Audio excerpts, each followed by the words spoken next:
Here's the first part of your story in about 800 words, written in third person with simple English. Everyone abandoned this alien soldier, except the human medic. The sky burned orange above the battlefield. Smoke filled the air as soldiers ran in all directions. Tyke pressed his three-fingered hand against the wound in his side. Blue blood leaked between his scales. Fall back, everyone retreat. The command echoed through his translator. Tyke tried to stand but fell back with a hiss of pain. His leg was badly broken, bone showing through torn flesh. He looked up to see his unit running toward the transport ships. "Wait," he called. "I need help." His squad leader, Officer Quan, turned for just a moment. Their eyes met across the battlefield. Then Quan turned away and kept running. They were leaving him behind. Tyke wasn't surprised. This was the Midorian way. The wounded were left to die with honor. But knowing this didn't make it any easier as he watched the last transport lift off, leaving him alone on a planet controlled by the enemy. Night was coming. Tyke dragged himself to a small cave formed by fallen building pieces. His breathing was shallow, his secondary lung already failing. He would die here, far from home, forgotten by his people. As darkness fell, he closed his eyes and waited for the end. A sound woke him hours later. Footsteps. Then a beam of light cut through the darkness.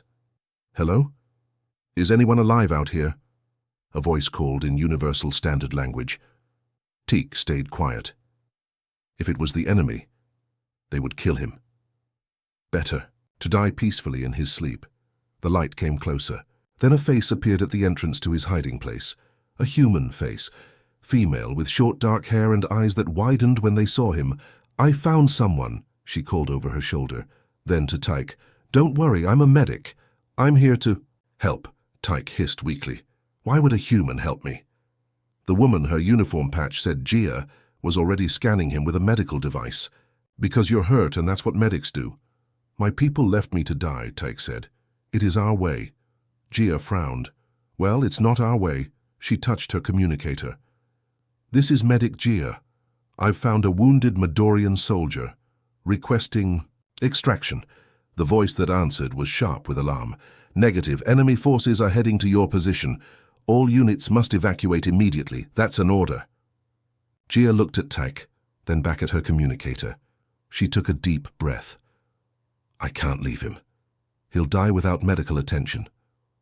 "That's not your problem, medic. The extraction ship leaves in 15 minutes. If you're not on it, you're staying on this rock." Gia turned off her communicator and started pulling supplies from her medical bag. "Looks like we're both stuck here for now." Tyke stared at her in confusion. "You would risk your life for an enemy?" "You're not my enemy," Gia said, as she cleaned his wound. "You're my patient." She worked quickly, stopping the bleeding and setting up a small force field around their position. Every few minutes the ground shook as bombs fell nearby. "The nearest medical facility I know about is an old outpost about 2 kilometers from—" "Here," Gia said. "Can you move if I help you?" Tyke tried to sit up but fell back in pain. "I don't think so." Gia nodded and pulled something from her pack. It expanded into a hover stretcher. "Then we'll do this the hard way." She helped Tyke onto the stretcher, which was barely big enough for his larger frame. In the distance, they could hear the roar of the last human transport leaving the planet. "They left you too," Tech said quietly. Gia smiled grimly. "Seems like it. But we're not dead yet." She began pushing the stretcher through the dark landscape, staying low and moving carefully. Twice, they had to hide as enemy patrols passed nearby. Tyke's breathing grew worse, and he drifted in and out of consciousness. When he woke again, they were inside a small building. Equipment hummed around them. Gia was connecting a device to his arm. "Where are we?" Tyke asked. "The outpost. It's abandoned, but the power still works." Gia adjusted something and a blue light scanned over his body. "This is going to be tricky. Your biology is very different from humans." "Why are you doing this?" Tyke asked. "Your people will think you're a traitor." Gia shook her head. "Some might. Others will understand." She looked at the readings on her device and frowned. "Your secondary lung is failing. I need to get it working again, or you won't make it through the night." Outside, something exploded nearby. The building shook, dust fell from the ceiling. "They're getting closer," Tyke said. Gia nodded, her face determined. "Then we better work fast." She prepared a syringe with blue liquid. "This might hurt, but it should help your lung function." As she worked, Tyke watched her face.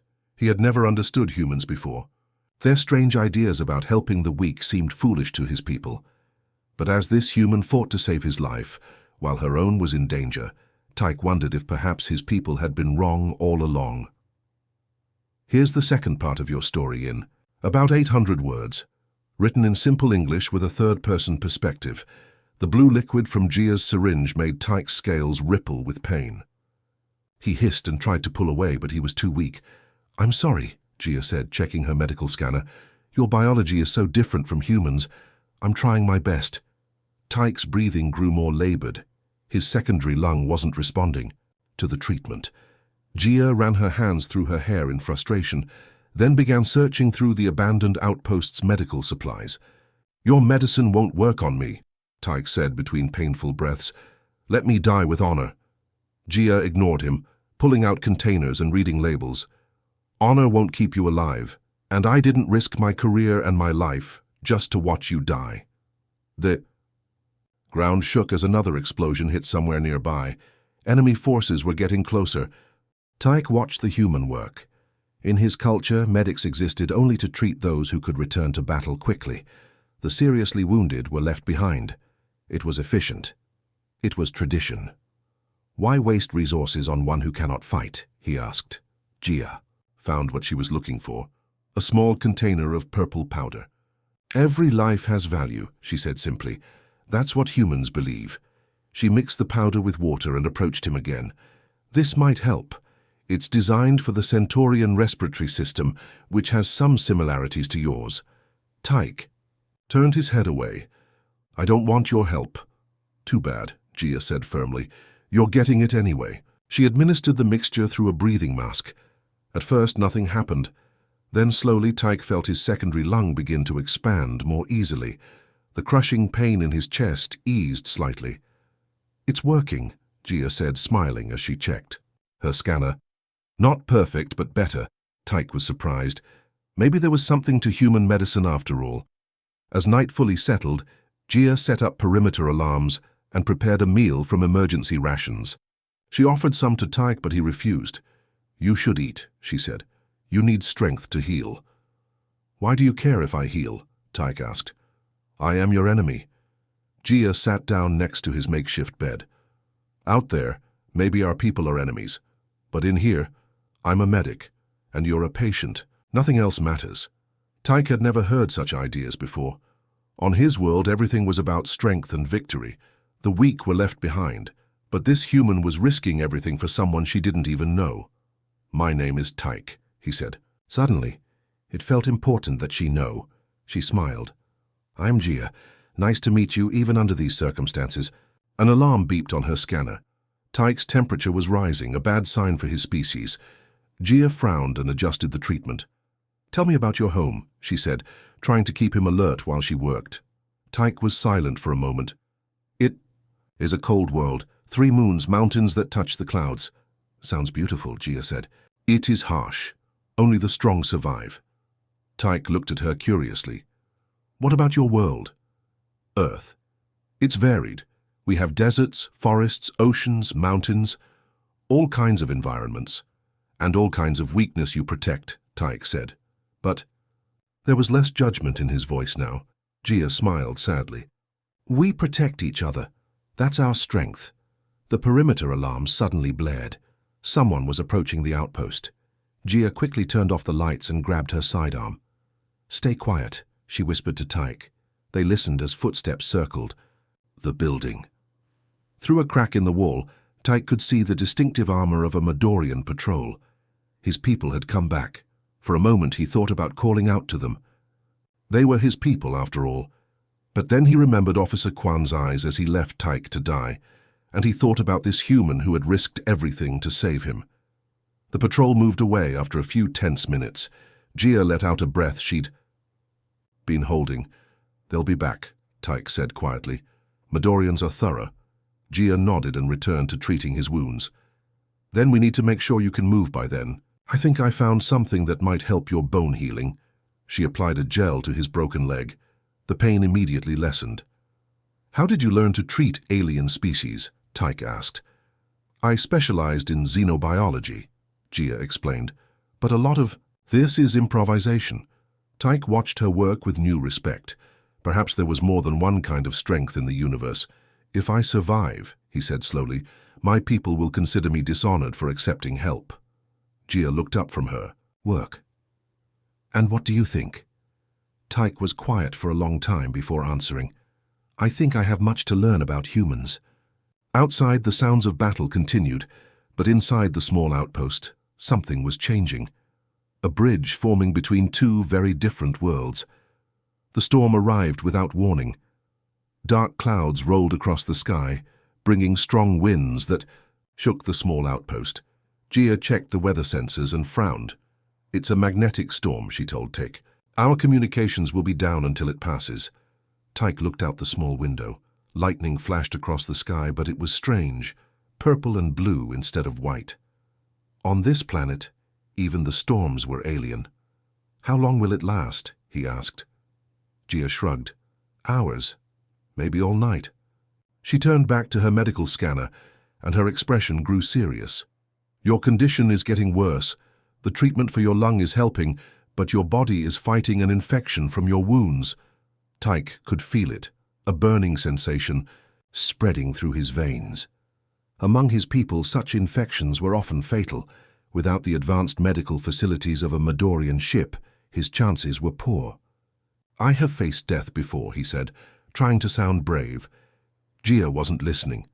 She was searching through the outpost's database on her tablet. There must be something here that can help. The lights flickered as another bolt of lightning struck nearby. For a moment, the outpost was plunged into darkness before emergency power came on. The storm is affecting the power systems, Gia said. We need to work fast. She found what she was looking for in the database and quickly mixed several medicines together. The result was a thick green liquid that smelled terrible. This is going to be risky, she admitted. It's a treatment designed for another species, but I've modified it based on what I know about Midorian biology. Tyke looked at the green liquid with doubt. If it fails? It could make things worse, Gia said honestly. But if we do nothing, the infection will definitely kill you. Tyke thought about it. In Midorian culture, a warrior who could not fight was already considered dead, but he was beginning to question those beliefs. I trust you, he said finally. Gia looked surprised, then nodded. She injected the green liquid into his arm. Almost immediately, Tyke felt a burning sensation spread from the injection site. His body shook with pain. Fight it, Gia urged him, holding his hand. Your body needs to accept the treatment.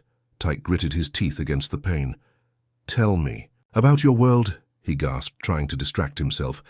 Why do humans help the weak? Gia thought for a moment. We don't see it as helping the weak. We see it as helping each other. No one is strong all the time.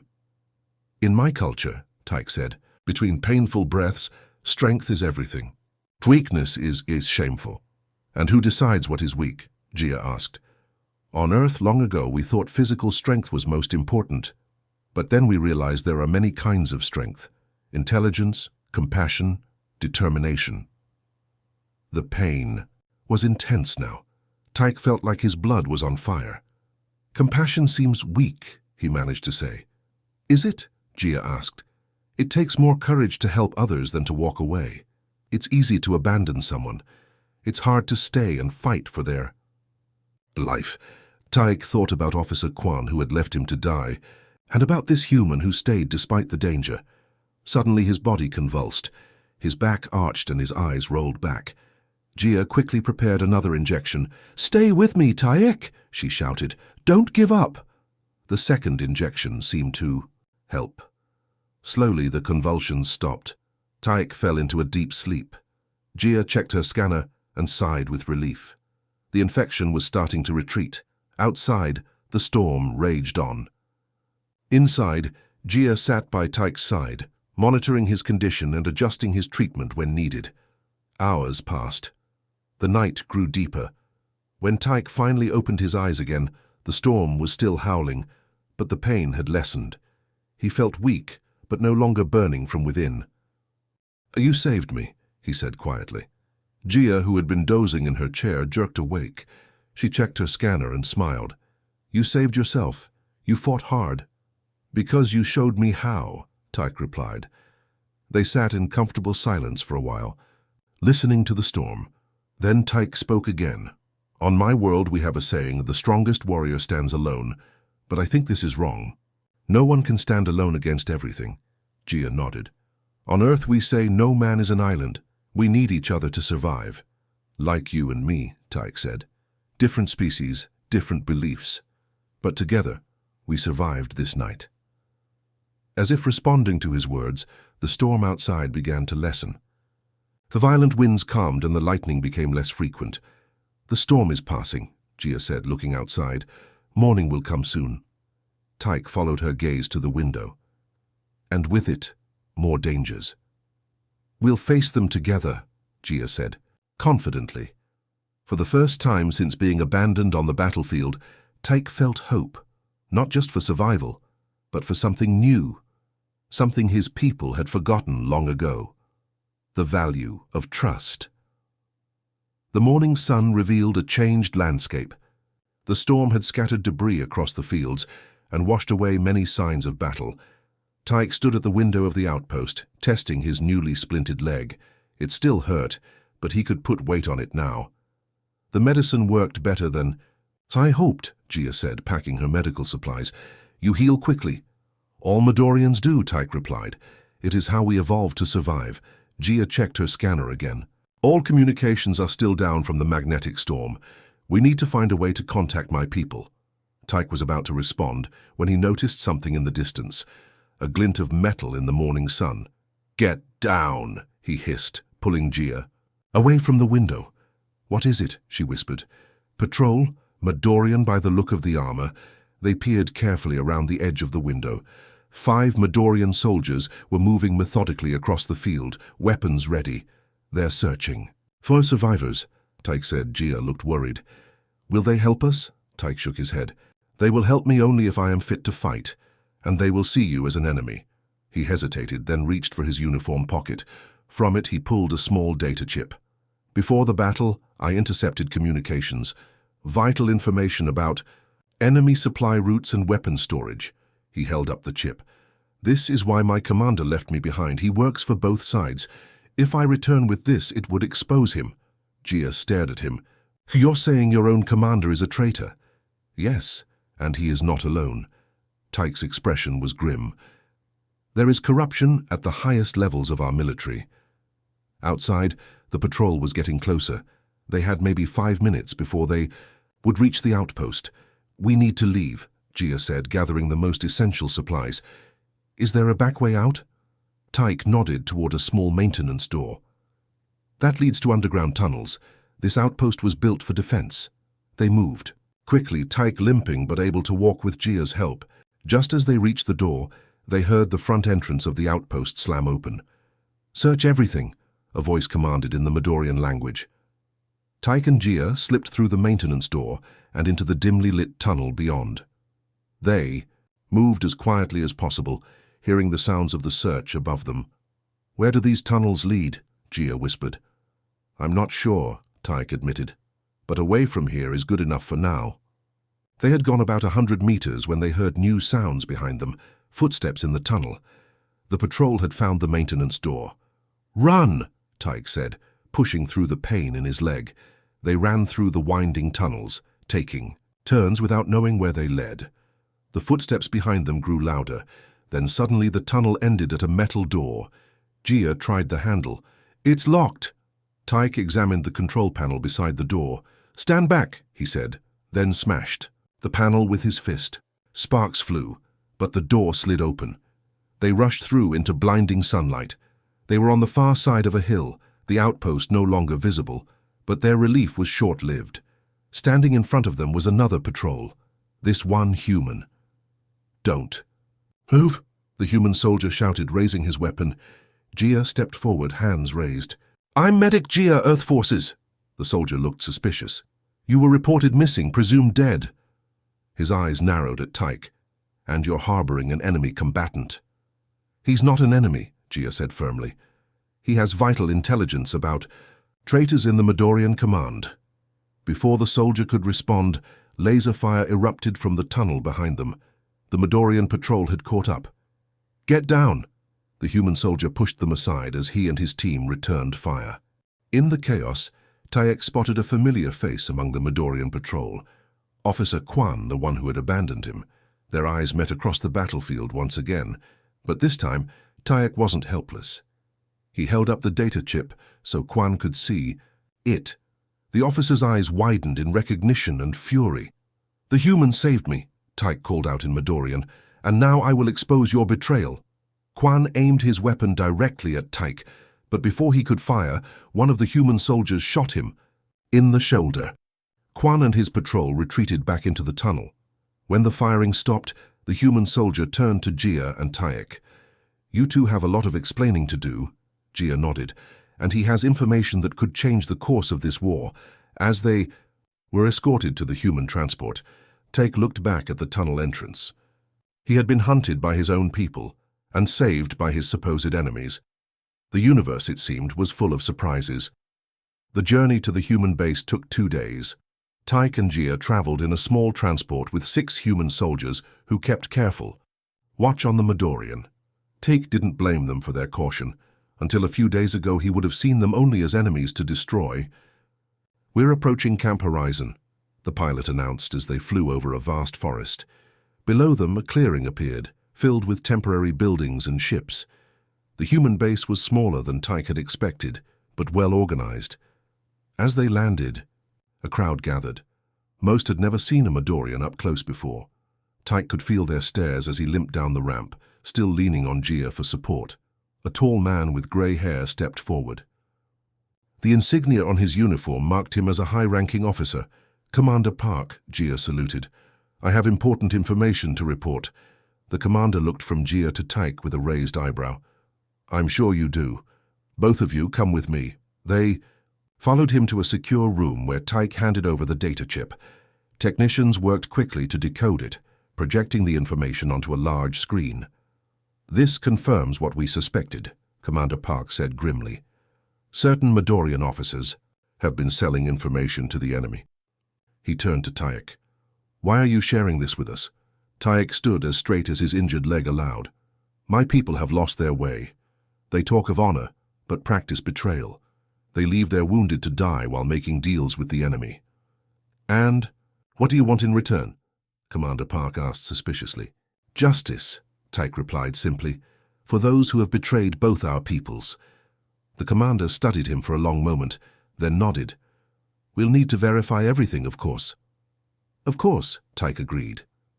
Later, after hours of questions and medical examinations, Tyke sat alone in a small room that was both comfortable and clearly secure. The door opened and Gia entered carrying food. How are you feeling? She asked, setting down the tray. Strange, Tyke admitted. I am now the enemy of my own people and the guest of those I was taught to hate. Gia sat across from him. Things change, people change. Because of you, Tyke said. You showed me another way. A week passed. Tyke's information proved accurate.